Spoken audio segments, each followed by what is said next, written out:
What's the smartest way you've ever tested your daughter's boyfriend? For me, I pretended I couldn't speak English for 6 months and listened to everything he said when he thought I couldn't understand him. My daughter Emma started dating a guy named Kyle last year. At first, he seemed like the perfect boyfriend. Polite, respectful, always smiling, maybe a little too perfect. Every time he visited our house, he brought flowers, offered to help with the dishes, and called me sir every other sentence. It felt nice, but something about it seemed a bit rehearsed. I was born in Brazil, but moved to the United States when I was a kid. I speak English fluently now, but my parents always told me to keep my Portuguese. One night during dinner, Emma mentioned that Kyle was learning Spanish in college. That's when a strange idea came into my mind.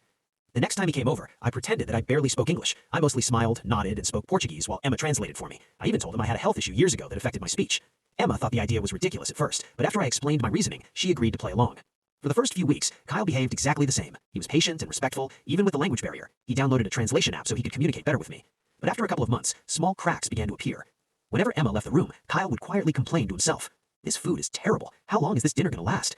One evening, I even heard him making fun of my accent when he thought I couldn't understand him. I didn't react. I simply smiled and offered him more food. On Emma's birthday, Kyle arrived with an expensive bracelet. Later that night, I overheard him talking on the phone in our backyard. "Yeah, I returned the cheaper one and bought the silver one. Her dad's rich. I have to look the part." That caught my attention, because I'm not rich at all. We live in a normal 3-bedroom house, and I drive an older car. One Saturday, Emma had a long shift at the hospital because she's studying nursing. Kyle stopped by saying he had forgotten his charger at our house. I let him in while continuing my act. While I pretended to watch a Portuguese soccer match, I noticed him walking around the house. He took pictures of some mail on the table, glanced at financial papers, and even opened a drawer in my desk when he thought I wasn't looking. That's when I decided to run one final test. The next week, I accidentally left some fake bank statements on the kitchen counter. They showed huge debts and almost no money in my account. 3 days later, Kyle told Emma he needed space. He said he wanted time to figure out his life before committing to a serious relationship.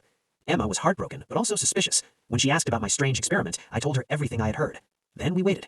2 weeks later, after those fake bank papers were gone, Kyle suddenly texted Emma again, saying he had thought things through and wanted to try the relationship again. Emma invited him over for dinner. He arrived with the usual flowers and greeted me with his usual, "Good evening, sir." I served his favorite meal, the same one he once called disgusting when he thought I couldn't understand him. Halfway through dinner, Emma suddenly started speaking to me in perfect English, and I answered her the same way. Kyle froze with his fork in the air. "Wait, you speak English?" he asked, completely shocked. "I've been speaking English for 30 years, long enough to recognize when someone is interested in my daughter for the wrong reasons." Emma then placed her phone on the table and played a recording from the week before. In the recording, Kyle's voice clearly said, "Once I get close to her family, her dad can introduce me to important people. Then my future is set."